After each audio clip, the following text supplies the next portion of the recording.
Hello, hello. I always feel guilty interrupting so many good conversations, but I think we're ready to start. So I want to welcome you all and tell you how delighted I am that you're here to join us for this celebration of the 110th birthday of our Senator George Smathers, for whom the libraries, this library building and the library system are named.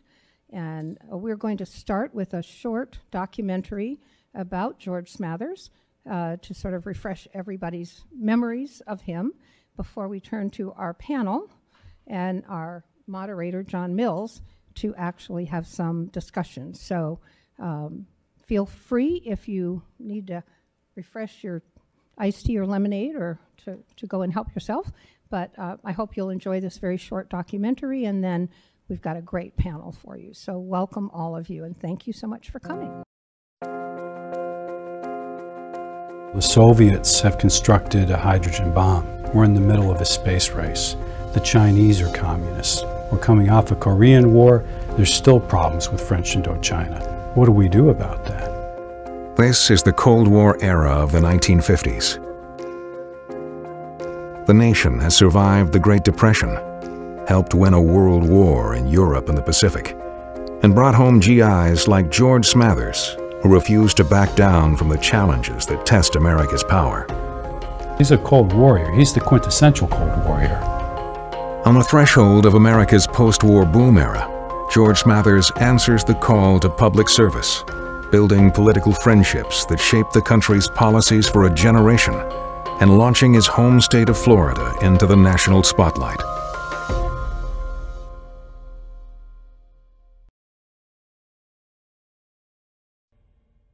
Funding for this program has been provided by Catherine and Herbert G. Yardley, the Alan Morris Foundation, the J.I. Kislak Foundation, Alfonso von Hool, Florida Crystals Corporation, Gus Machado, and Colson Hicks Eidson. George Armistead Smathers is born in Atlantic City, New Jersey, on November 14, 1913, into a family steeped in political tradition. His father, Frank Smathers, is a state judge and a prominent member of the legal community. Judge Smathers struggles with rheumatoid arthritis and is advised by his doctors to move to a warmer climate to ease the condition. His family moved south as far as the train would take him, when Miami was little more than just a sandy crossroads. So he really grew up with the city. And he grew up with a very strong father figure and with a very nurturing mother. The first Smathers that I knew in South Florida was George's father, who came to South Florida in the late 20s. His sons were great athletes.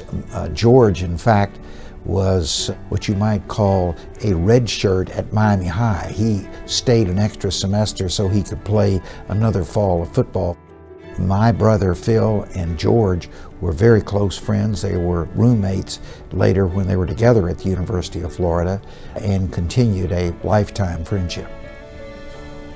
His involvement in the University of Florida was overall.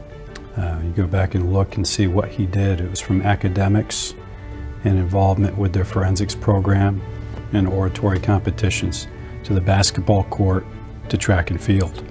And he's elected captain on 2 of those teams. And he's a champion debater. And he's in Blue Key Society. And people elect him to leadership positions. In 1938, U.S. Senator Claude Pepper runs for re-election and looks for a campaign coordinator at the University of Florida. Pepper recognizes talent and asks Smathers to manage his Gainesville campaign, and they win. Later that year, Smathers graduates with a law degree and returns to Miami. Within months, he's appointed to the office of Assistant District Attorney, where he handles 2 high-profile cases that make headlines. One of them is the La Paloma case, which has to do with the running of young women to South Florida to a nightclub that's run by a man named El Yost. That becomes a very famous case. There's another case that's based out of Key West, where he's up against one of the best defense attorneys of the day, in Bart Riley. and he defeats Bart Riley in that case. That's a case of white prostitution, or white slavery they called it at the time. In May of 1942, Smathers is commissioned in the U.S. Marine Corps, becoming part of a GI generation that includes a future commander-in-chief named John F. Kennedy. John Kennedy and George Smathers have a common experience in the Second World War. They both served in the South Pacific, Kennedy famously with PT-109. George Smathers as an officer in the South Pacific, observing combat in Bougainville and other places. What they bring out of that, other than their common experiences with war, is that they both want to see the United States not have to experience a conflict like that again. Figures coming out of World War II, particularly as a Marine captain, cutting a dashing, almost swashbuckling figure, were very attractive in the political sphere. In 1946, Smathers runs for public office against a longtime representative from Miami, Pat Cannon, who had claimed victory over 14 congressional candidates in 3 previous campaigns. Smathers, declares Cannon, will make it 15. With hard work and efforts made by friends and fellow veterans, Smathers wins the Democratic primary, then takes the congressional seat in the general election. His 2 best friends in Washington were Richard Nixon and John Kennedy, who of course became political enemies. But both of them thought the world of George Smathers, and he constantly palled around with them. These were sincere friendships. They were not just the Washington, I can help you, you help me, political friendships. These people forged a real bond of friendship. President Truman, a frequent visitor to the Key West Little White House in Smathers' South Florida district, often invites the young congressman from Miami. Truman is irate with his political rival, Senator Claude Pepper, and urges Smathers to run against him in the 1950 primary. One of the reasons why George Smathers and Claude Pepper clashed the way they do by 1949 and 1950 is because Pepper's convinced that Joseph Stalin can be dealt with, that the Soviet Union can be mollified, that really, when it comes right down to it, we're all an international family. While Smathers believed in internationalism, he was dead set against communism. He saw that as the negation of individual liberty, and so he would say no. The Soviet Union cannot be dealt with. Joseph Stalin should not be handled as a friend. He needs to be watched. He needs to be guarded against. Smathers runs against Pepper, the Florida senator he once helped re-elect, in a state where incumbent senators have never lost. What George Smathers did was run a new kind of campaign. We think of it as a traditional thing, but when Smathers did it, it was brand new. Everyone got a tailored letter from George Smathers. Pepper running an old-fashioned stump speech campaign was no match for this. There were charges and countercharges, plus so-called surrogates, people coming into the state, unions for Pepper, other groups, broadcasters coming in to support one candidate or the other. Unlike a lot of candidates, nothing that Smathers said was false. He stuck to the facts and was able to pretty well damn his opponent. Smathers wins the Democratic primary with 55% of the vote, then goes on to defeat his Republican opponent by a 3-to-1 margin in the general election. It was very significant because up to that point he was the first South Floridian, and particularly from what is now Miami-Dade, to be elected to a major statewide office, and I mean governor, United States Senator at that time. And before that, you know, it was North Florida and then North Central Florida which really dominated politics. So he was the first one to sort of break that and demonstrating the emerging strength, political strength of South Florida, the emerging economic strength, and also the fact that Florida, from having been a small rural southern state, was suddenly becoming a fast-growing urban and suburban state. What Florida gains is really extraordinary. It's during a time of unparalleled growth in Florida. Miami booms, Tampa grows, Middle Florida grows. And it's an amazing time. It's the post-war boom era. We need highways, we need airports, we need better port facilities. Citrus growers need ways to get their products to market. The space program is beginning in earnest. And who's in Washington to make sure that our interests are taken care of and expanded upon? Well, you have good men. You have men like Governor Collins, and you have men like George Smathers. Now, these are people that know how to work with others in order to achieve great things for the state.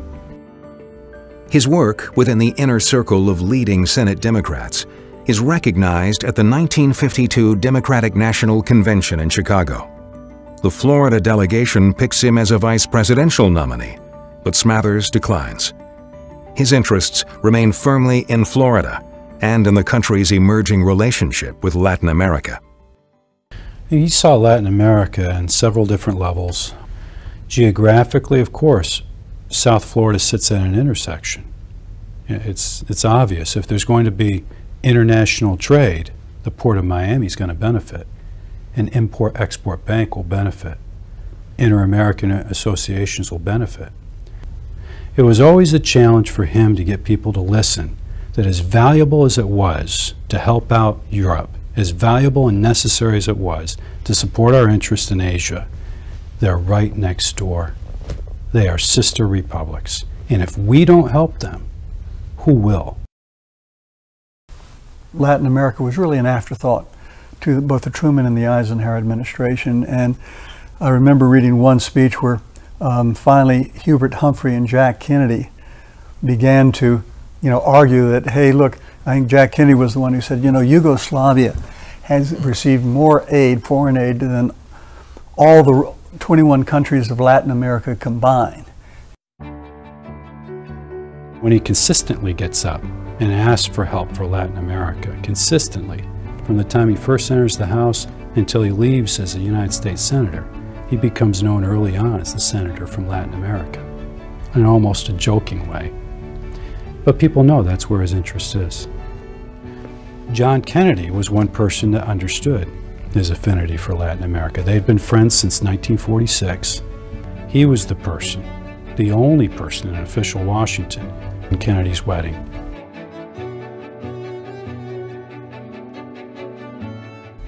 Old Joe Kennedy, who had known George Smathers from his days of visiting the racetracks down in Miami, usually with a pretty woman on his arm, he asked George Smathers to give the toast because he said, "My son has told all you guys that you're the best man. So would you please give the toast?" I remember this was the age of Camelot. This was the Kennedy years when there was a lot of star power and a lot of glamour. Senator Smathers fit in with that considerably. Smathers' re-election to the Senate in 1956 continues his service on many committees, including Commerce, Finance, Foreign Affairs, and a vital position as chairman of the Democratic Senate Campaign Committee. He is a close personal friend of John Kennedy and a trusted legislative lieutenant to one of the most powerful Senate leaders in American history, Lyndon Baines Johnson. People trusted Smathers. He could go to people and find out how they were going to vote on something. And even if they wouldn't tell Lyndon Johnson, or even if they wouldn't tell John Kennedy, they would tell George Smathers. So he could keep counts, and he would say, well, Mr. President, we've got so-and-so and so-and-so, and no, you may think you have so-and-so, but you don't. During his visits to Latin America, Smathers establishes ties for commerce and defense while exposing threats to peace in the Western Hemisphere, like the Bogotazo, a violent uprising that disrupted the 1948 Pan American Conference in Colombia. As George Smathers told the story, he got on a U.S. Air Force aircraft to leave Colombia, and next to him sat down a very young Cuban, and they began to talk, and his name was Fidel Castro. And Fidel Castro at that time, Smathers said, had some leanings towards socialism or communism. And he made an appeal to the Cuban people to recognize what they were involved with. So while some individuals like Senator Fulbright believed that perhaps Castro could be worked with, Smathers felt from the onset that he was trouble, that he intended to be trouble, that he would continue to be trouble. It was in the middle of his term that Fidel Castro came to power in Cuba. Waves of new arrivals came primarily to South Florida. Senator Smathers was very important in smoothing that transition, including legislation that set up special immigration status for the new Cuban arrivals, recognizing the fact that they were political refugees. They had come fleeing persecution. I think he's one of the people who saw the future, really, and who began pushing the federal government to get involved in helping Cuban refugees. Smathers was able to get money. He was able to get commitment from the government. He played roles in a plan to bring children here called Pedro Pan, which brought hundreds and hundreds of young people. Smathers worked through the Catholic Church to develop that program. So really just lots of federal involvement that simply wasn't there before. Senator Smathers had the contacts, he had the power, he had the opportunity, and most of all, he had the focus and he had the passion. He knew how to step across the aisle and get consensus on issues. He seemed to draw an intense energy from being with people.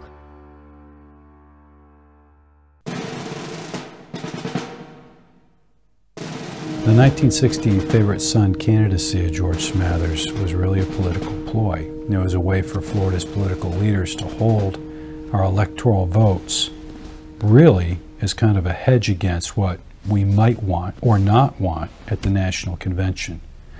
They're held for George Smathers in name, but you can swing them any way you want, depending on what Florida might get and where you want to stand on the issues. So he runs his favorite son, and he said it was odd. Stuart Symington's running for the presidency, and he likes Symington. He appreciates Symington. They see eye to eye in defense matters. And you have the leader, Lyndon Johnson, tower of strength, the man he had always followed in the United States Senate. And then you have his dear friend, John Kennedy, who's running for office. And so they're all running for the White House. And oh, by the way, on the other side, Richard Nixon's going to be the Republican nominee. It's a very interesting place to be. So who do you support? Florida ultimately backs John Kennedy. By the time he reaches the White House, Kennedy listens to George Smathers about Latin America, and he listens to him about Fidel Castro. I think the time has come when the United States must stop following a policy of hope, one hoping that this fellow's going to get better. I think we must deal with him firmly. In 1962, Smathers is re-elected for a third term in the U.S. Senate.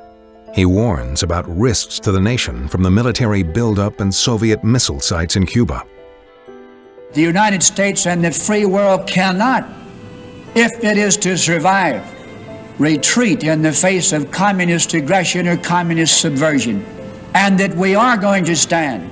The best way to avoid a war is to be strong and to be ready for that war. During the Cuban Missile Crisis, it's George Smathers that's at John F. Kennedy's elbow, practically speaking, when he addresses the nation. It shall be the policy of this nation to regard any nuclear missile launched from Cuba against any nation in the Western Hemisphere as an attack by the Soviet Union on the United States, requiring a full retaliatory response upon the Soviet Union. The most critical moment in American history as far as the potential for a nuclear war. Kennedy was addressing that we were going to place a naval embargo on Cuba to prevent more Russian missiles. And my father was the only member of Congress in there. So he's very close to the president on Latin American affairs, but there's a limit to what can be done. This is one of the themes of his career, and it's one of the themes of America during this time. You're having to see now that there are limits to power, and it's a limit that's reached here in Cuba.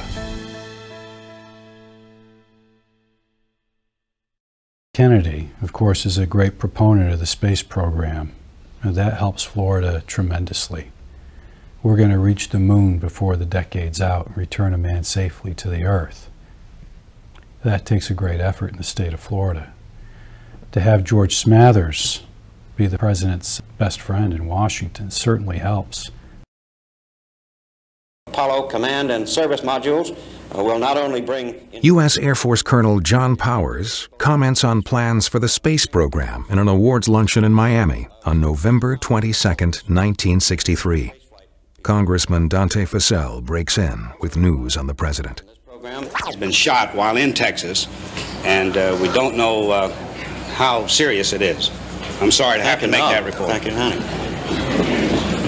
I would hope that one of the newsmen or stations or somebody would keep us informed. He was here in Miami with George Smathers. The two of them were hanging out, and then Kennedy goes back to Washington, then goes to Dallas, and of course is assassinated. The joy of working with someone who's one of your closest personal friends, who's in the Oval Office, who you fully expected would be there 2 terms, has been murdered. The impact of that can't be measured. I don't doubt for a moment that when Jack Kennedy's life ended, a big light went out in the life of George Smathers. When Johnson is now the new president in a grieving nation, Johnson calls George Smathers to help him in the Senate to start moving the legislation that became a lot of the Great Society. As a policymaker from a deep South state, Smathers faces a question asked by all Southern legislators since the end of the Civil War. Do you sacrifice principle for politics? It's very clear what could happen in an era when you have segregation in the South if you take a stand against what the popular will appears to be. Now that's a justification. That's also reality. And the line between where you lead on that and where you end up out of office on that is a very thin line.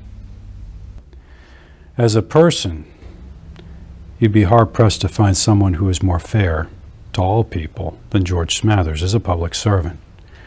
As a United States Senator from a deep South state, he felt compelled to take positions that were not unlike, in fact, almost identical to other United States Senators at that time. And where he is in 1957 is supporting his leader, Lyndon Johnson, in getting a Civil Rights Act passed. But in 1964, deciding that that was too much federal intrusion in states' rights and voting against it. Civil rights movements are reaching a high point and becoming more violent. By 1968, Robert Kennedy and Martin Luther King Jr. are assassinated, and the Vietnam War intensifies. Smathers asks himself if this is a time he wants to remain in public life. His conclusion was, no, I can no longer advance in committees. I've sacrificed my seniority in the Commerce Committee for the sake of my friend, who's now dead. I am not going to rise through the Finance Committee, where I could wield some power for the good of the state and others. And so perhaps it's time to leave. And leave, well, I can leave on my own terms. When he decided to retire after 3 terms, 45 of his fellow Democratic senators in writing asked him not to retire. The last person to sign the letter was Robert Kennedy. It was found in his briefcase the night of his assassination. It might have been the last thing he had ever done as a United States Senator. After 22 years in Washington, Smathers turns down a run for a 4th term and parts from his Senate colleagues on January 3, 1969. He returns to work in Miami as an attorney, becomes a successful businessman, and one of the country's most generous patrons. I think the records speak for themselves as far as his philanthropy goes. The University of Florida Libraries bear his name. The University of Miami's benefited greatly. What he did privately and out of the public eye, will only ever be known to his family. He was a big-hearted person. He loved people. I think that's what drove his public service, certainly what drove what he did in later years. On January 20th, 2003, George Smathers dies at the age of 93, a man regarded by many as the most influential senator from Florida in the 20th century. He referred to me as his third son, and to now have his Senate desk and to be asked by his family to give the eulogy at Senator Smathers' funeral, that, of course, was a great honor for me. Florida, during the period that Senator Smathers was senator, was emerging from being, as it was before World War II, one of the smallest, poorest, and most peripheral states in the country. The things that he did for Florida have not been flashes in the pan. They've been long-term, positive economic and social changes that have brought us to the Florida of today. George Smathers knew the primary figures in American politics over a crucial 20 to 30 year span. This is someone who's a friend of presidents, who is a hard worker in the United States Senate, and who's able to benefit the state greatly.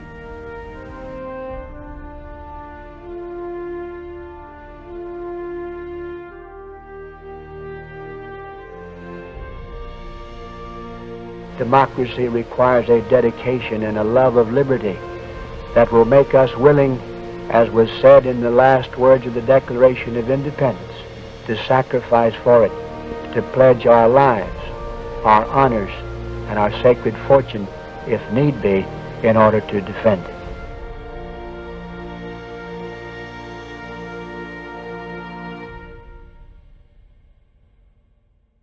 Funding for this program has been provided by Catherine and Herbert G. Yardley, the Alan Morris Foundation, the J.I. Kislak Foundation, Alfonso Van Hool, Florida Crystals Corporation, Gus Machado, and Colson Hicks Eidson.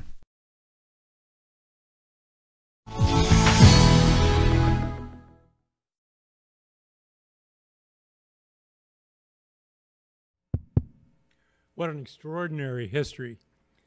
George Smathers was not just part of this magnificent period of the greatest generation, but helped shape it. And imagine Florida without George Smathers. So thank you, Judge Smathers, for moving to Florida. We really appreciate it. And George Smathers' connection with the University of Florida will be more deeply discussed, but just in addition to this great library, remember George Smathers turned down a football scholarship to University of Illinois, I think persuaded by his father that he should come to the University of Florida. So the result of that is we had the captain of the basketball team, president of the student body, Blue Key, debating society, made a few contacts here, which helped him become congressman and U.S. Senator. The history of George Smathers is partially the history of Florida in the 20th century. And you can see that by the commentators here. The changes, NASA, the relationship with Latin America, the evolution of our state. There is seeing Bob Graham on the film reminds me that Bob Graham once said, prior to the time he was elected governor from Miami, that it would be a cold day in hell when someone was elected from Miami governor. And in fact, it was snowing the day Bob Graham was sworn in. True. Not to say that Tallahassee is hell. But, so we have the best moderators you can have. We also want to welcome Bruce Smathers and Susan for helping facilitate this, Judy Russell, who organizes all of us in an amazing way.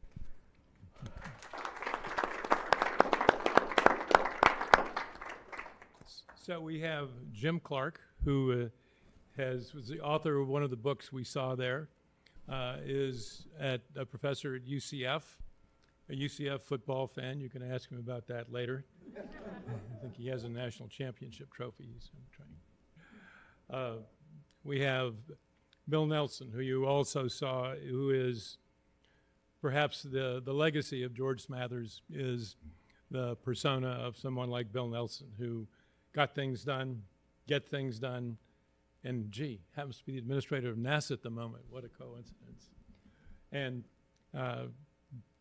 Brian Crispell, who you saw many times on this video, who has a lot to say and has interviewed Senator Smathers many times. And so we're going to start this off with Brian, who will discuss, and then we'll pass this among the folks on stage. We have time for questions, and we look forward to this. Brian. Well, thank you very much. Two things go through my mind. One is I'm tired of hearing myself talk. And secondly, I don't know who that very good-looking young man was on the screen, but I used to recognize him. George Smathers was an extraordinary person, and he did grow with the state. The story of the Smathers family, in many ways, is the story of the growth of Miami. His decision to come here and go to school was exactly because his father said, this is what you need to do. If you want to rise in state politics, if you want to make a difference, then you need to go to Gainesville. You don't need to go play football where Red Grange made his legacy. You need to come to Gainesville. And so his story is bound up with this very campus. But his story is bound up with the post-World War II world. He came to Congress with Jack Kennedy, with many other members of Congress that made a difference for that generation. Kennedy literally leaned on him because Kennedy was very much wounded in World War II. His back was never the same after the PT-109 episode. He was already not a well man at times. And he literally leaned on George Smathers to get across the street and go to the U.S. Capitol. And so Smathers' story is bound up with the legacy of John Kennedy.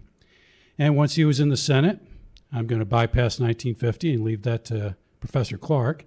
His story is also bound up with the legacy of Claude Pepper in ways that probably neither of them expected in 1946.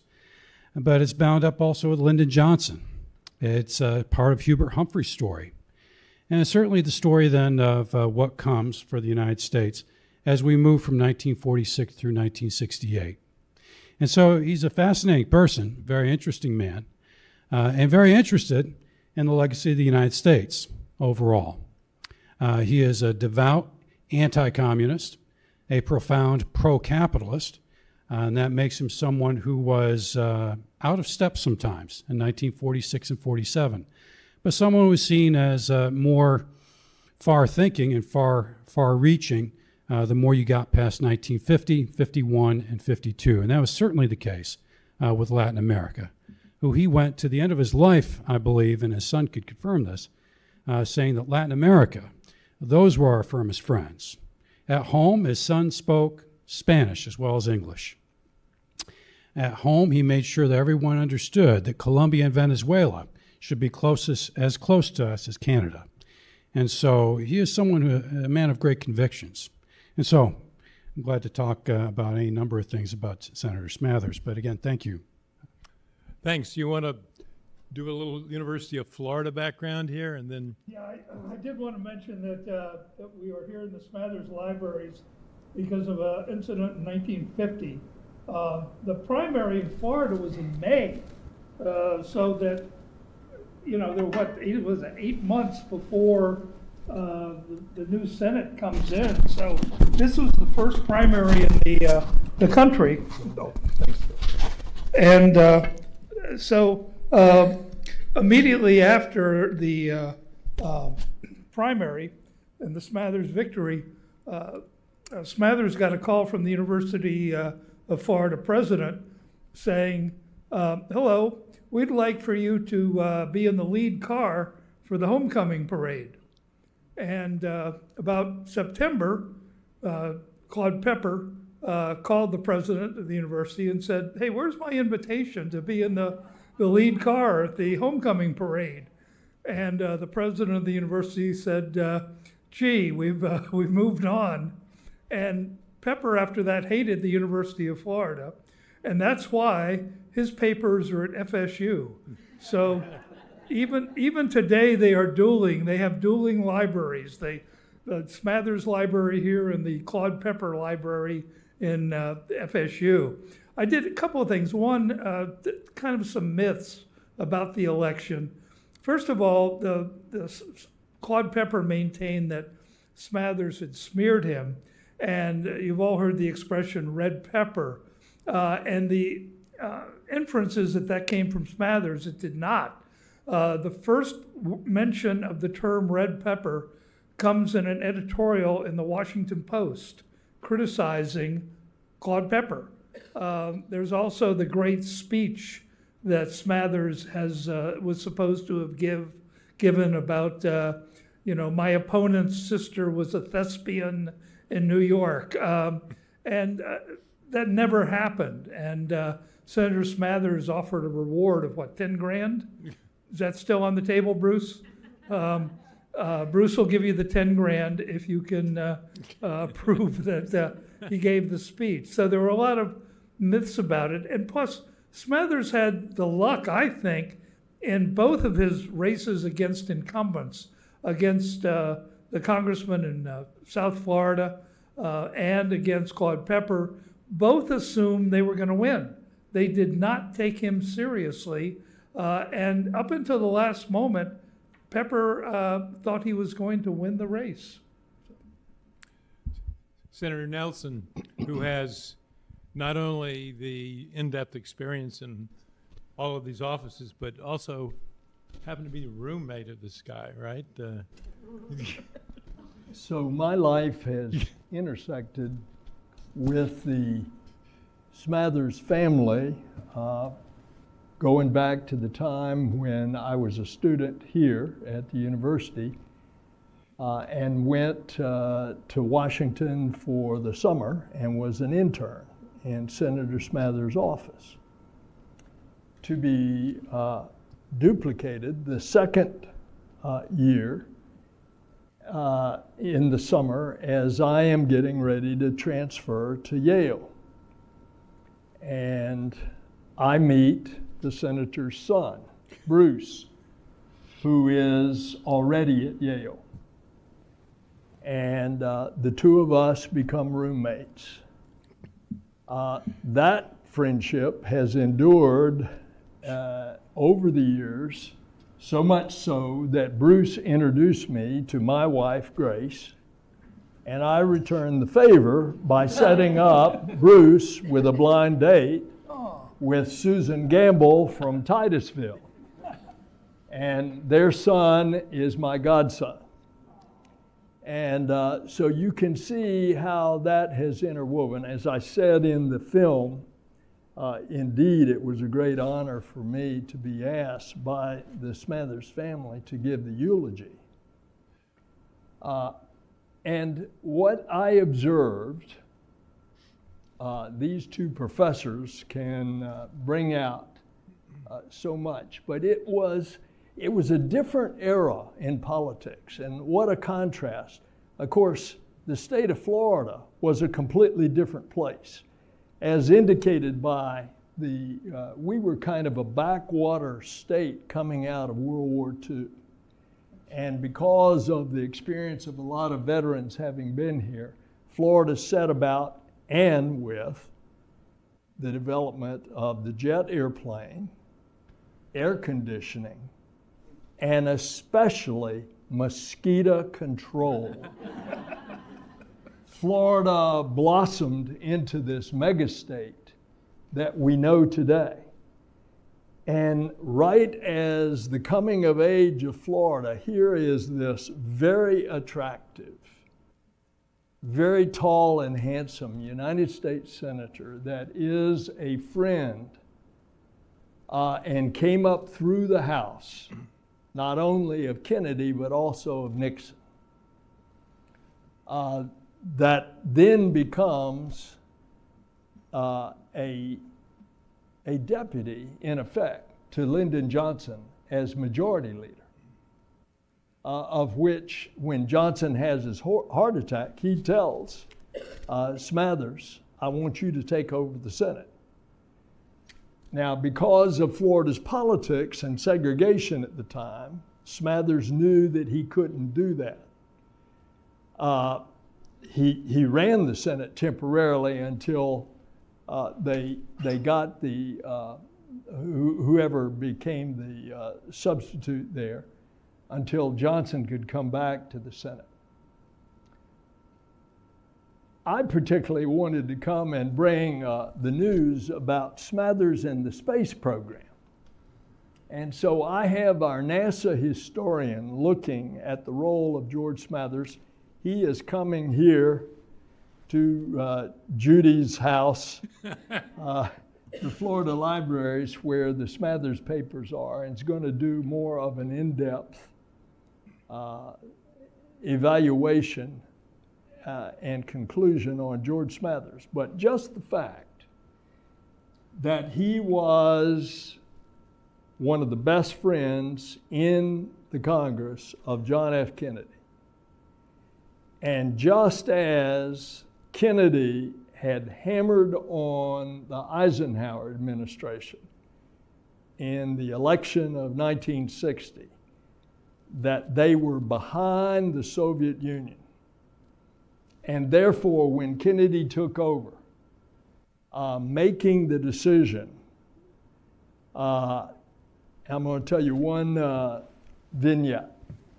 I'm a young congressman and I'm down on the floor of the House, and the Speaker of the House, Tip O'Neill, sees me and he says, Billy, come here. And he muses out loud. This was about the time that either had been announced or I had already flown in space. Tip wants to tell me his space story. And he says, when I was a young Boston congressman, I was down at the White House with President Kennedy, and I've never seen him so nervous. And he's walking back and forth like a cat on a hot tin roof. And Tip says, I called over to one of his aides and I said, what's wrong with the president? And they explain that the Soviets have just surprised us by putting Yuri Gagarin in one orbit. And we haven't even gotten off the ground to go in suborbit with Alan Shepard. And it's on the eve of that flight of Alan Shepard. What then happens is, because of that, Kennedy makes the bold decision, and in front of a joint session of Congress says, we are going to the moon and return a man safely by the end of this decade. That was bold, but it really didn't catch on.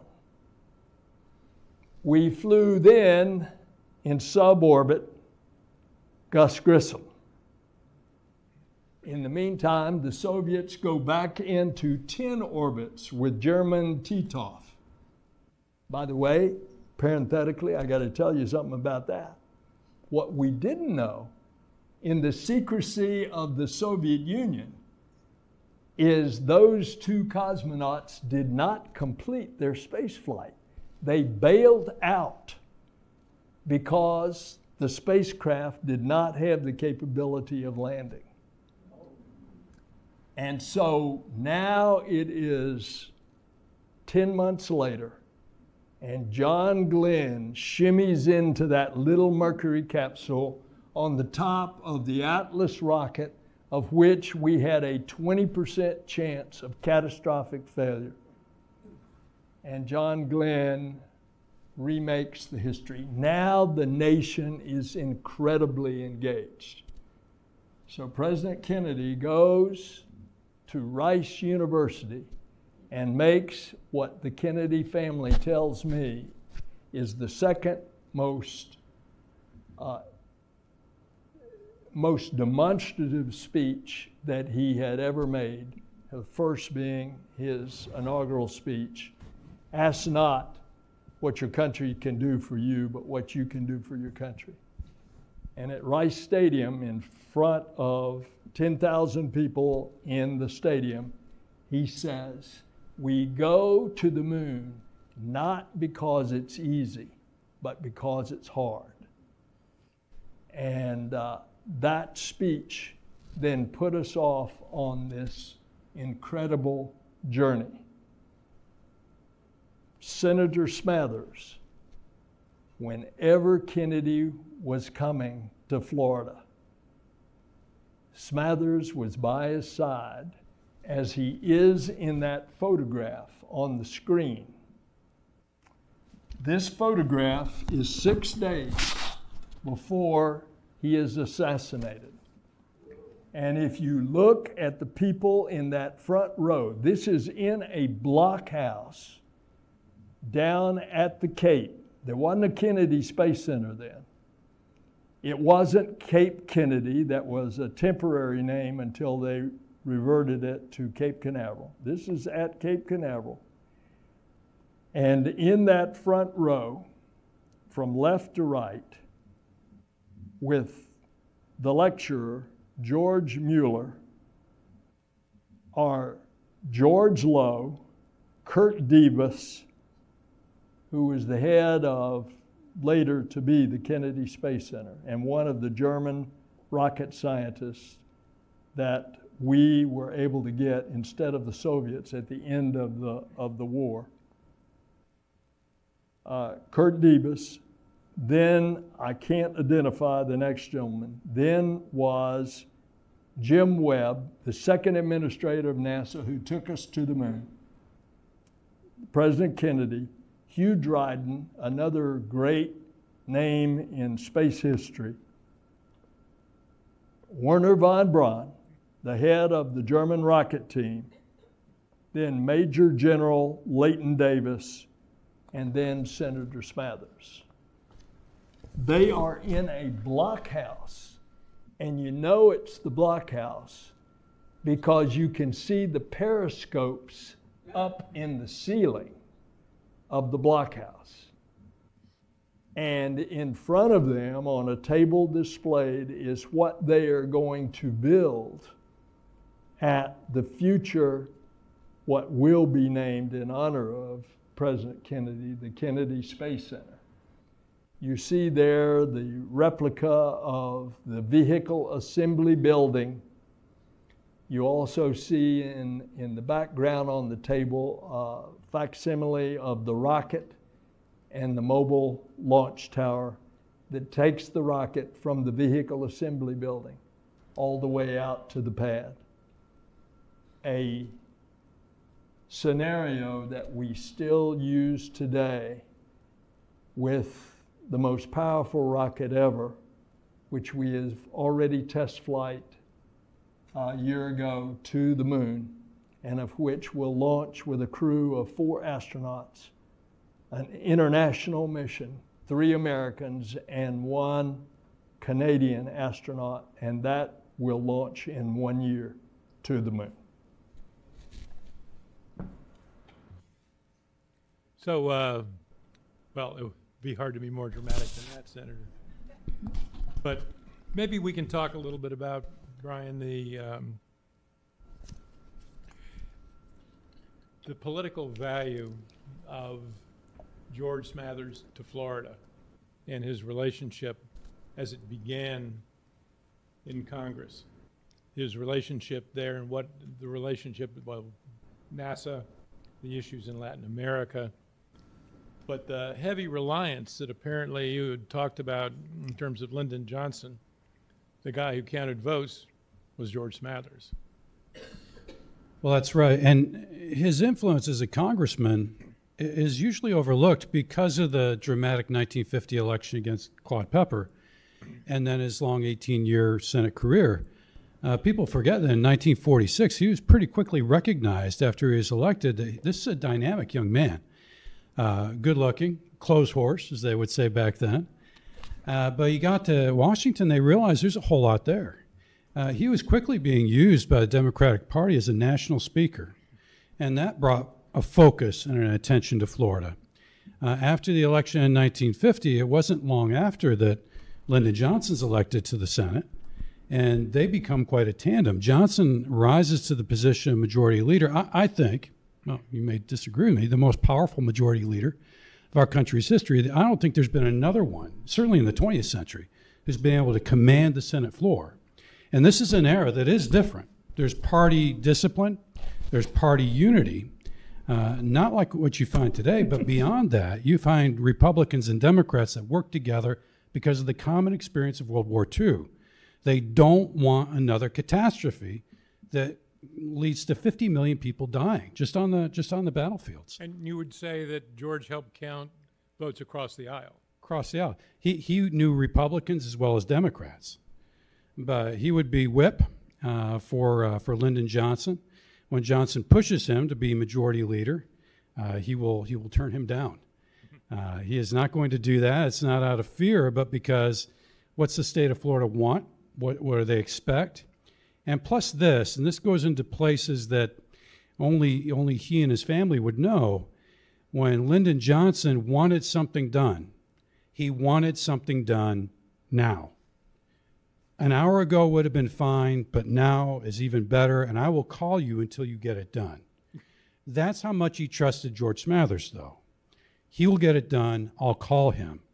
When I interviewed Bruce's mom, Rosemary Smathers, she said she could hardly bear the sound of the phone ringing at night because she would have flashbacks of Lyndon Johnson calling at 1 and 2 in the morning when he had that terrible heart attack and Senator Smathers was put in charge of the Senate. Guess who got called? Now, why is that? Do you call somebody who is just a ne'er-do-well, someone who's out for a good time in Washington, palling around with Jack Kennedy? No, you call him because you know he'll get the job done on the Senate floor, and he'll count the votes. He'll know who's going to vote your direction, who you need to still work on. And so all that brings attention to Florida, all that brings attention to Miami, and so that's powerfully important, I think. Jim? Yeah, I often thought that the senator was a kind of a Zillig-like figure who, Senator Nelson showed this picture, who keeps popping up in pictures. The best one is the Cuban Missile Crisis. There's John Kennedy addressing the nation about the Cuban Missile Crisis, and there in the corner is George Smathers. It's just, you just keep seeing him in all these pictures, and I wanted to emphasize his friendship with Nixon was more than just personal. Nixon credited Smathers with his election to the Senate. Nixon took, after the California primary was much later, but Nixon took the Smathers playbook and followed it exactly. In the Senate race in North Carolina, the incumbent senator fell just short of 50%, and the #1 challenger was getting ready to say no point in a runoff. And then after the Smathers election, he saw what Smathers had done and got the runoff and won. So the Smathers model for 1950 was used by candidates all over the country. And in 1948, people forget how much Truman hated Pepper. Pepper had tried to run against him in 48 and then concocted this bizarre scheme. He was so convinced that Dewey was going to win, this is before the election, that Truman and his vice president Barkley should resign and appoint, I forget the order of succession back then, but appoint Dewey as Secretary of State, and he would then become president. And, and then of course Truman went on to win, but right after that, he called Smathers into the White House and said, I want you to go down to Florida and beat that SOB. and the Washington Post said, this is a quote, right now George Smathers can have anything he wants. And I also wanted to, one more story, John. It's not on the plaque, Judy, out front, but Bruce, your father's brief career as Attorney General, where in 1968, when Nixon was elected, there was a rumor that Nixon was going to appoint a Democrat to his cabinet, and it was going to be Attorney General. And the rumor picked up steam, and who else but his close personal friend, George Smathers. And sure enough, the phone call came from the president-elect's secretary that the president wanted to call him at 10 o'clock the next morning. And the phone call came, and Smathers was ready to become Attorney General. He's just retiring from the Senate. And Nixon said, George, I need to ask you a favor. And Smathers said, anything you want. You can have anything you want. And Nixon said, well, let me tell you what it is. And Smathers, no, you can have anything you want. And Nixon said, oh, okay. I want you to sell me your house in Key Biscayne. And that's why Bruce and Susan are living in their car now, because Nixon got the house. Great story. Well, and he would go on and say, if I would have been Attorney General, do you know what I would have been involved in? He said it's called Watergate. Exactly. And so I'm very, very glad I was never Attorney General for Richard Nixon. Good move. Bill Nelson, So, you had... yeah, I just want to tell a story out of school here about Bruce. So this is at the time that Bruce and I are roommates in college. And Nixon is out of office, so this is somewhere in the mid-60s. And Senator Smathers wants Bruce to take out Nixon's daughter, Tricia. So it's over the Christmas break. But Bruce doesn't want to take out his daughter. And so he gets me to come to Miami to go with the two of them. So he's got cover. And we ended up going to some hotel over in Miami Beach and having a grand time that evening as the threesome.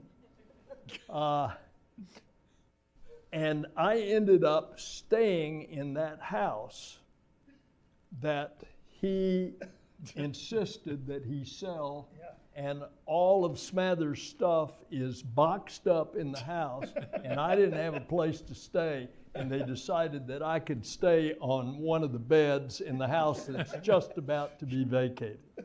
Well, Bill Nelson, I was going to ask you, you worked in Senator Smathers' office, and you obviously knew the family real well. How would you characterize George Smathers off stage? What kind of person was he? He was always a commanding presence. It didn't make any difference whether you were watching a football game with him or whether he was talking about some Senate business. I remember would hear quips from him about people. I remember one time I don't know why he's telling me, because I didn't have anything to do with the space program at the time, but I remember he's observing something about Cape Canaveral, and he says, that damn Lyndon Johnson, I mean, he took a good bit of the employees from this space center and sent them to Houston, and did so before anybody knew it. Of course, he was always recognizing that Johnson, once he became vice president, got Kennedy to make Johnson the head of the National Space Council, which is a White House organization. And from that, he directed the space program. To the credit of Johnson, by the way, Kennedy inspired.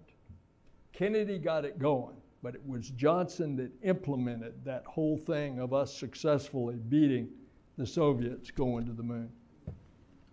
Yeah, one thing about that, I think George Smathers was brilliant in the Cuban thing, and you saw it in the video, but it shows the difference today, and I'm not trying to be political here at all, but the cities like New York are being overwhelmed by immigrants. When the Cubans began arriving in Miami, Miami was not what it is today, and didn't have the resources, and it was a giant mess.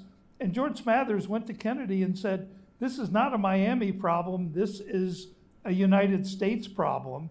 And the United States government took it over and made it a success. And you never heard any problems coming from that like we have today, because George Smathers was able to get that accomplished.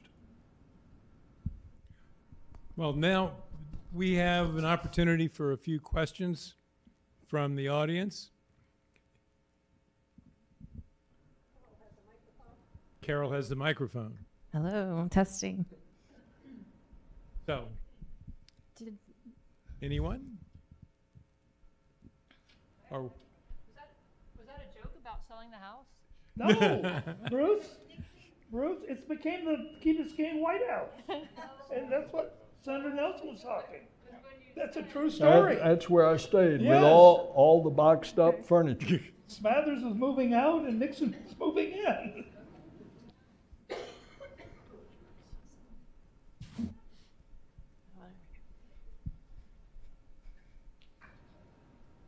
By the way, I ended up having the Smathers desk on the floor of the Senate. Really? Oh. And what you do, all the senators at that desk, they engrave their name in the drawer of the desk.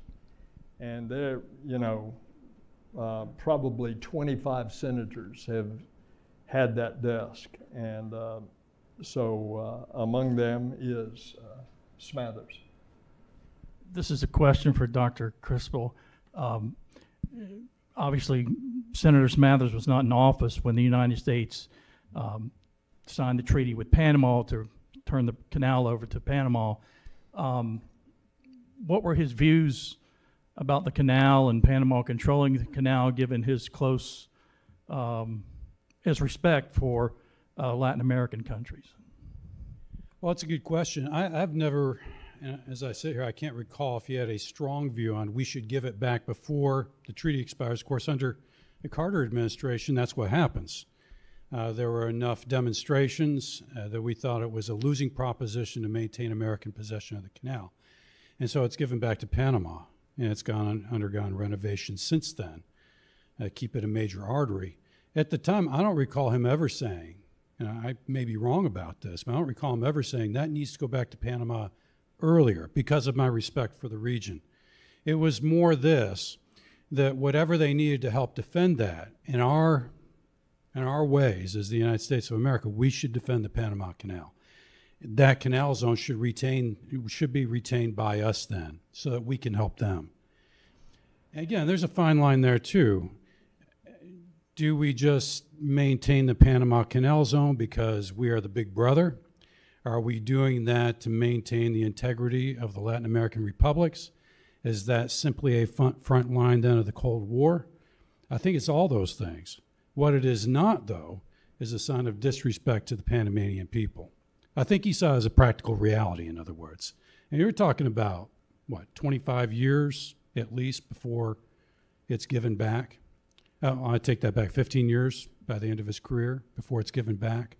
So I think that's primarily the way he would have seen that. Just to put a period at the end of that sentence, the lease was expiring in the late 70s. That's under President Carter. It was a very controversial vote. And they had to have, I think, in the Senate, an extraordinary vote. It wasn't just a majority vote.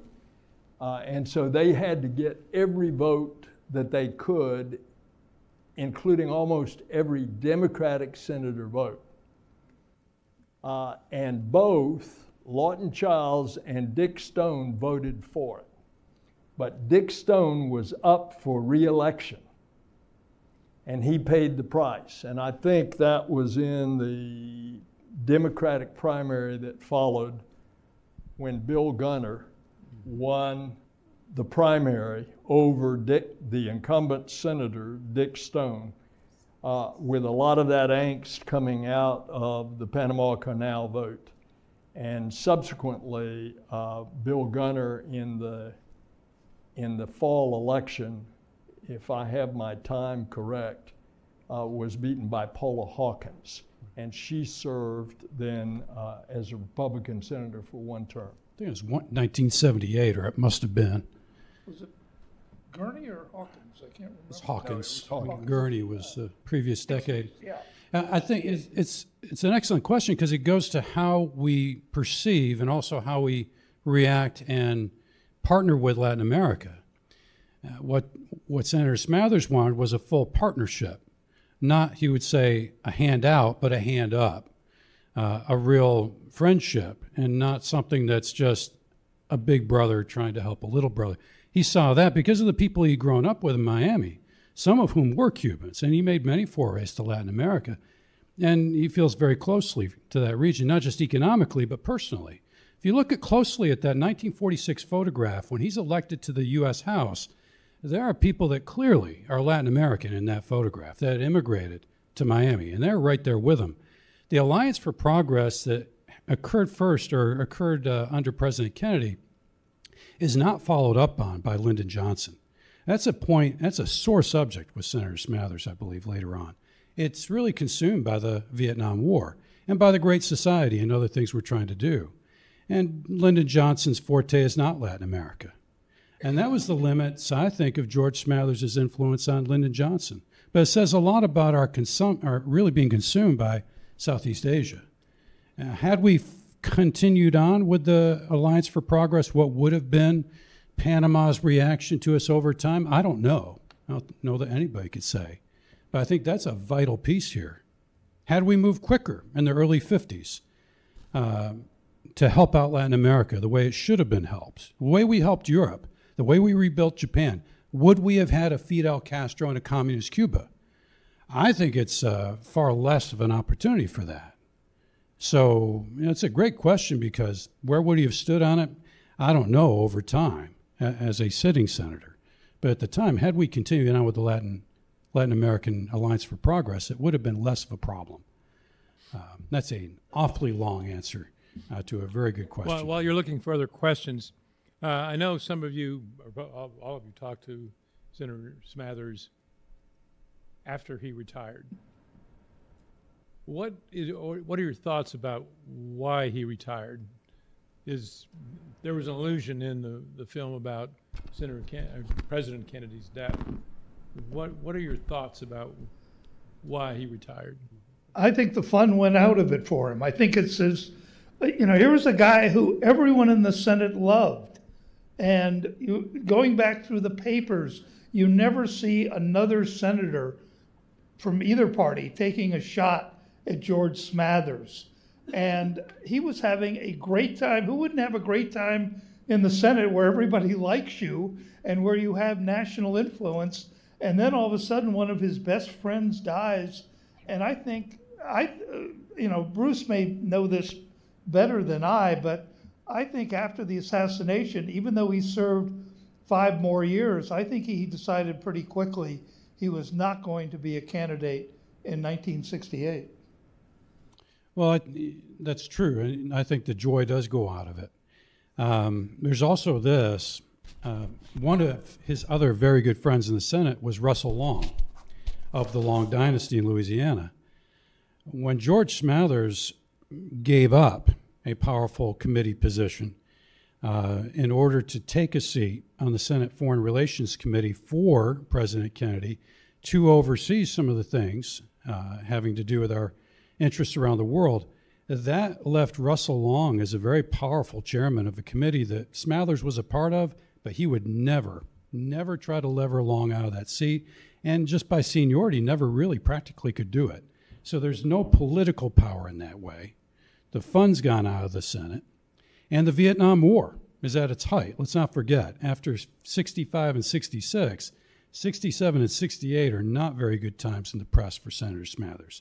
After John Kennedy dies, and after Phil Graham dies, the Senate, or the newspaper coverage of Senator Smathers in the national papers starts to shift, especially with Vietnam.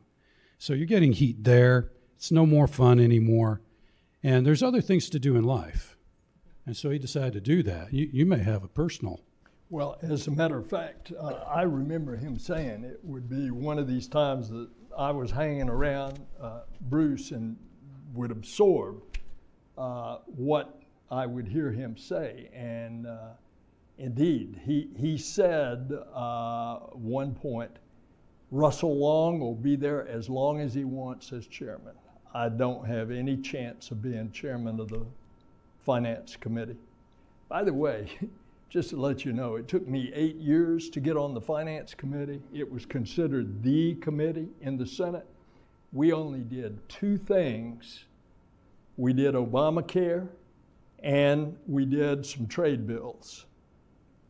And since then, the partisanship, the polarization, the division has rendered that committee basically toothless compared to what it was in the old days when, as these 2 gentlemen have described, everybody was working with everybody else in the Senate. That's where you have these giants like Jack Javits and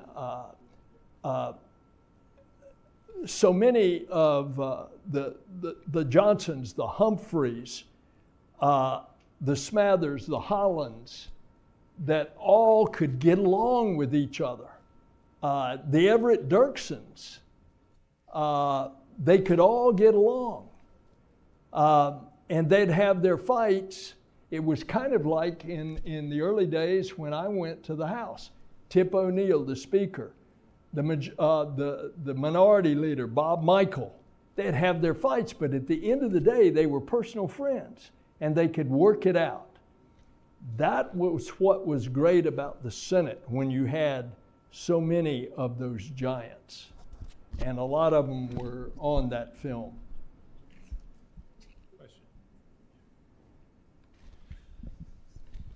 I am so thankful that I have attended this conference because I am one of those Cuban refugees that arrived at that moment, in 1963 actually. And all these years, I've always thought that all the benefits that all the Cuban refugees received at that time were all because of Jack Kennedy, because we knew him to be an anti-communist and very generous. But having been present in this moment, I realize how much we are indebted to the Smathers, to George Smathers. And so from the bottom of our heart, thank you. Thank you so much.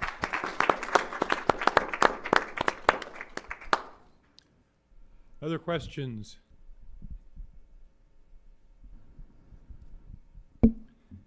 It's an honor to be here with everyone. The most frightening memory, I think, of my life as a teenager, growing up in Cocoa Beach, Florida, was watching during the Cuban Missile Crisis some very long trailers that were covered with tarps with fins sticking up beneath those tarps heading toward Cape Canaveral, Patrick Air Force Base, and also listening to the jets flying back and forth on sorties.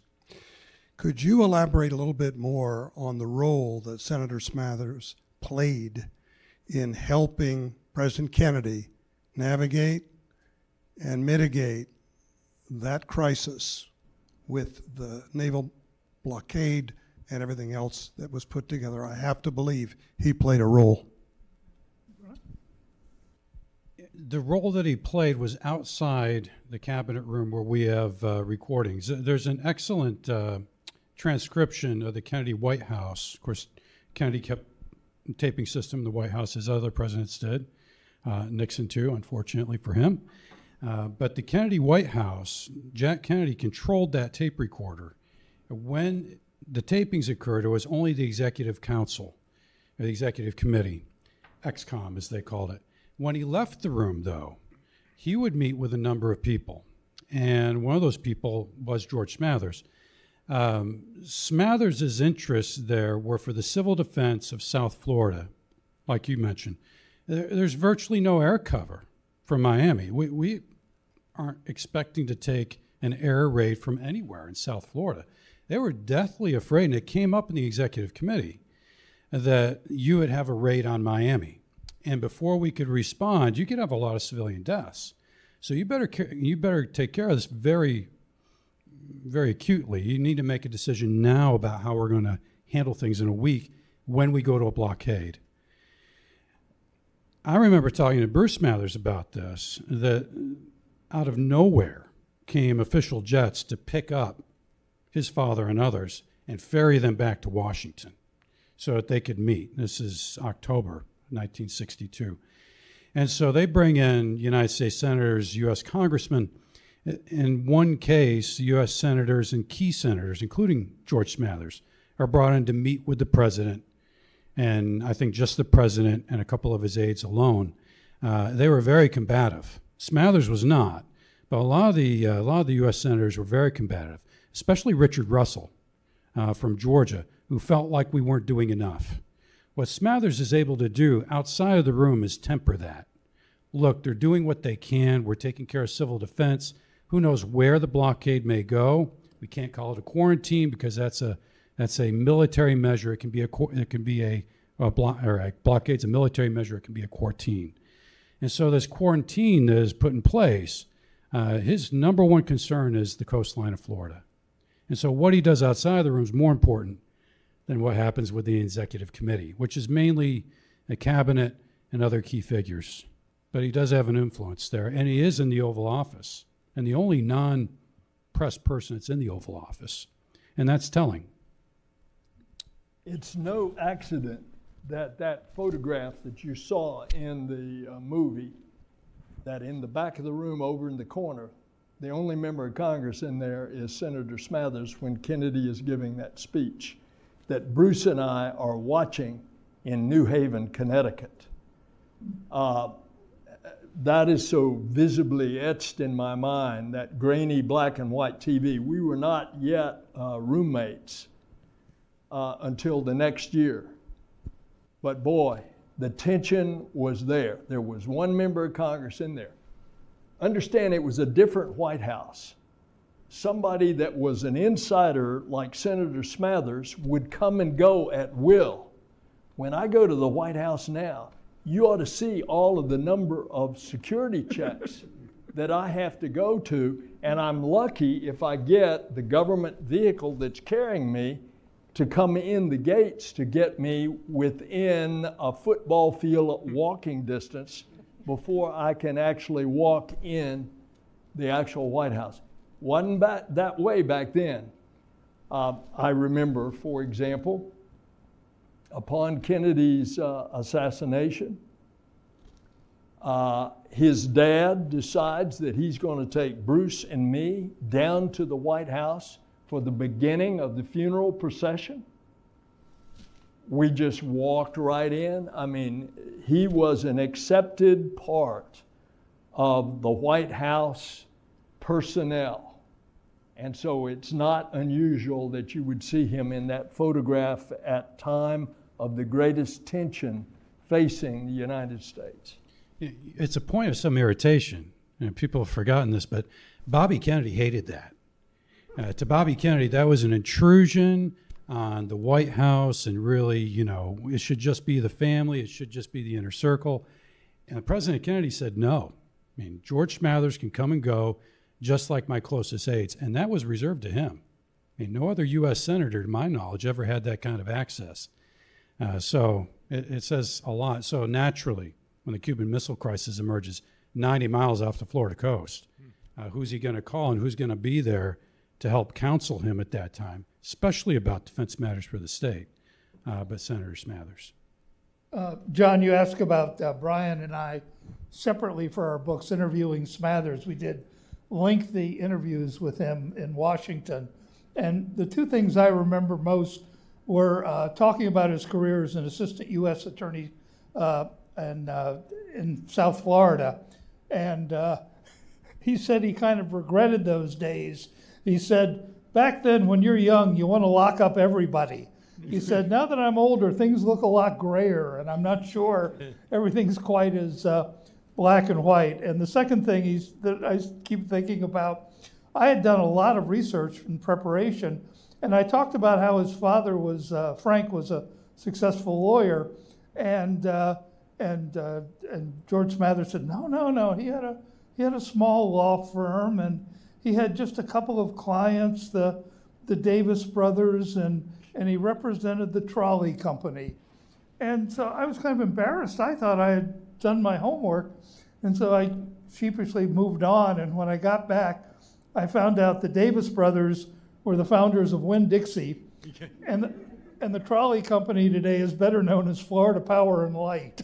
So those were his only two clients. Two questions, and the first one is quick. Did B.B. Rebozo already live on Key Biscayne at the time this deal was made? Yes, he was next door neighbor. Second question, the two parts of this campus probably closest to my heart are the George Smathers Libraries and the Spessard-Holland Law Center. The two men served in the Senate at the same time. Can you talk to us about their relationship, their working and personal relationship? Spessard-Holland is one of the great figures of Florida history, of course. Governor of the state of Florida, senator, and I think before Senator Graham, he may have been the only Florida figure that was both governor and senator. There may have been one other, not forgotten. But he was a tremendous figure. They would work together. Spessard-Holland, one of his great achievements was helping get the poll tax amendment passed, of course, cared very much about voting rights. But they saw eye to eye on a number of things when it came to public policy. Personally, they would certainly mix and do well together, but Holland was probably, in fact, he was closer to Leroy Collins. Collins was really one of his kids politically in the state of Florida. George Smathers didn't need that. Holland is from middle Florida. George Smathers is from South Florida. But even given that, it is a very warm personal relationship, and they work very well together in the Senate. Yeah, I think that Holland was more Old South. He really kind of almost a throwback. And I could see George Smathers being elected senator from New Jersey or any other state. He just had that ability, and I cannot see that of Spessard-Holland. It was two different generations. It really was. It really was. And that's what makes it remarkable. It's not just, we don't want to make people something they aren't, but when you like people, it is hard to hide. And George Smathers liked people. He liked to interact with people. That's what made him so good on the Senate floor. It's what made him so good in winning elections. He never lost an election. I mean, this is someone who likes people and really does take an interest. And Holland's one of those people, and he's interested in Holland. But they are two different generations, quite a bit different. Holland is of the World War I generation. We tend to forget how long his career was. The man doesn't leave the Senate until 1972. So he's really quite a figure. I wonder if you can speak to the relationship between Senator Smathers and then later Congressman Claude Pepper, who served for many more years, I think until he was 96 years old. And I personally benefited some of us when he was chairman of the House Select Committee on Aging and removed the limit on civil service. It benefited me, by the way. But he served for many years from Miami Beach, and I wonder if they had a good relationship then.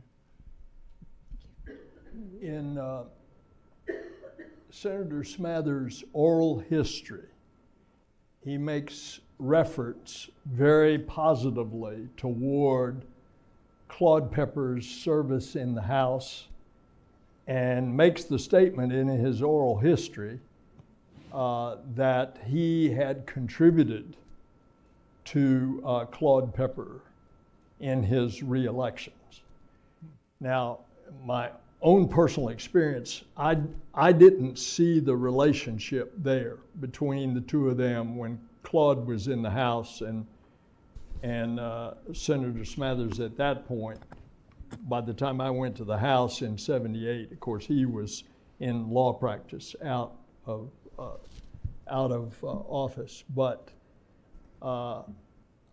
I did become close to Claude Pepper, as almost all of the Democratic delegation was, because at that point he was such a historical figure who had a very commanding presence when he spoke in that unusual nasal tone that had its roots in rural Alabama. And so my last meeting with Claude Pepper was, he is dying and he's in Walter Reed Hospital, Army Hospital at the time. They were still the Navy, Bethesda Navy and the Walter Reed Army. And the Rules Committee, of which he was chairman, are summoned to the hospital. And the Florida delegation is summoned to the hospital. And the surprise is that President George H.W. Bush and Mrs. Bush are coming to pay respects to Claude. And so we're all assembled, and Claude has been in a coma. And he has come out of the coma, and they put him in a wheelchair. And they bring him out where this assembled delegation with the president is. And Claude is using his wheelchair as a throne, and he's holding court. An amazing display. And he's introducing the members of the delegation to the president and so forth. I mean, it was just unbelievable. And at the end of this, the president presents him with some distinction. I don't remember what it was. Then it's time to go. We all leave, and Claude slips back into a coma, and within the next day, he's gone. Wow. So that, of course, is another great memory that I have been witness to. When I asked the senator about his relations with, I interviewed him, I guess, in '89, and I asked him about his relations with Claude, and he said, of course I like the guy. He got me Medicare, and he got me more Social Security, named 5 or 6 things that Pepper had done for him. And so he said, of course I like him. He transcends eras like Spessard Holland does. It's interesting, when he is defeated in 1950 in the famous campaign, he wants to get back into public life. That is part of who he is. He cares about public life. He truly, I believe, was a public servant in the best sense of the term. Smathers differed with him greatly on foreign relations, of course, and that was a difference in 1950 among a few other issues. But in 1958, he ran against Spessard Holland for a United States Senate seat and was beaten soundly. Holland was much loved in the state of Florida. And so by 1962, I believe he's elected to the House. The reapportionment, where there's a new congressional district created in Miami. In 1962, the world changes in the state of Florida. It had been virtually impossible to get the state reapportioned. Well, it's finally reapportioned. It took a court case to do it. And Claude Pepper is elected from South Florida and remains in office for how long? How long is he in office for? 89. Till 89, so it is almost 30 years. It's amazing. Well, we are getting, you have another question back there? Good, okay. Good evening. My name is Aaron Dozier, and I just wanted to stand and say that I'm grateful to be amongst you all this evening. And I brought my daughters with me, Ayana and Angel Dozier, and so they can see and learn and be prepared to bring forth good, positive energy to come. I have a quick question I just wanted to share with you all. My dad, Willie Lee Dozier, he served in the Army. He's a veteran of the Vietnam War. Some of the history, my granddad, George Lindsay, he served in the Korean War. I have some family history, surnames Nelson, which helped to establish some of the places of worship of the House of God.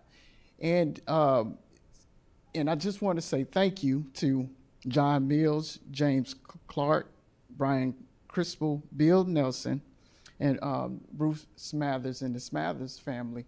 I'm a UF alumni, and so I had the opportunity to seek education here. Some of the parts that we look at today, and I share with my daughters about our USA Space Force, some of our new frontier parts. And I'm wondering how the youth can get involved in working with our space without borders, in a sense. You know, how does that look when today some of the issues we're faced with is immigration, and how do we build bridges and work together? But then when we look at the space, our outer space, how is that going to look for working together, and how do we work together here on our Earth and spare that, and how is that going to look in the future? Okay. So first of all, if your daughters are interested in NASA or the U.S. Space Force, tell them we're always looking for good folks. And if you all are still in your college years, when you get in college, if you're interested in applying for a NASA internship, we value our interns, and we end up hiring 30% of our interns. So I want to encourage you for that. All right, now, the essence of his question is something else. It actually has a label. It's called the overview effect. And it's the effect upon a space flyer looking back at Earth as you orbit the Earth every 90 minutes. Because it's a whole different perspective. First of all, you're seeing home from a completely different point of view. It's not Florida, it's not US, it's Earth. And it's so beautiful, it's so colorful, it's such a magnificent creation suspended in the middle of nothing. And there's home. As a politician, I saw something else. Because in my political life on Earth, I am constantly dealing with division. But when you orbit the Earth every 90 minutes, you look, you don't see racial division, you don't see religious division, you don't see political division. You see we are all in this together as citizens of planet Earth. I wish we could take every president of every nation on the planet and fly them in space. Because if they could see that perspective, it would give them a different perspective of dealing with all of our earthly problems that wind us around the axle so much down here. Thanks. I think, yes, appropriate. If you would, each of you would like to wrap up a little bit, then I'd like to ask Bruce to close us. Gentlemen, anything else to? No one wants to follow what Bill just said. Yeah, that was tough act to follow. I think that's smart. I want to know, do you get calls from people who want to be astronauts? Like politicians and people like that? No. Can you make Bruce an astronaut? We'd have to work on his physical agility in order. Bruce, thank you for bringing this to our attention, helping get this together. But would you like to say a few words to wrap us up? Give him the mic. The podium is yours. Loud enough you can't hear me, just raise a hand. Want to come up? Would you like to go to the podium? With my crutches.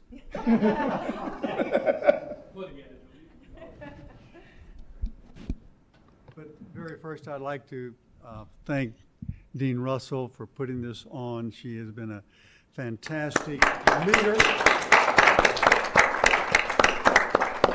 of this library and of this particular university, and I hope we can all support her, because as we attempt to be not only number 5 public university, but we need want to get to number 1, we have to increase the resources devoted to the library.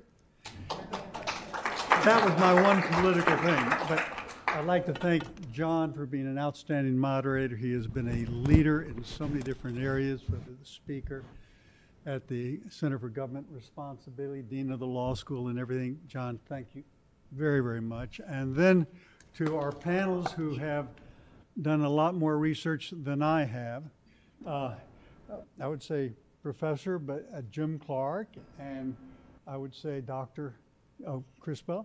And then I would like to say thanks to Senator, but he wants to be called Bill Nelson, which he insists. But thank you all so much for coming over here, participating and providing the insight, which, you know, I think has been very informative for all of us. But thank you so much, and thank you all for attending.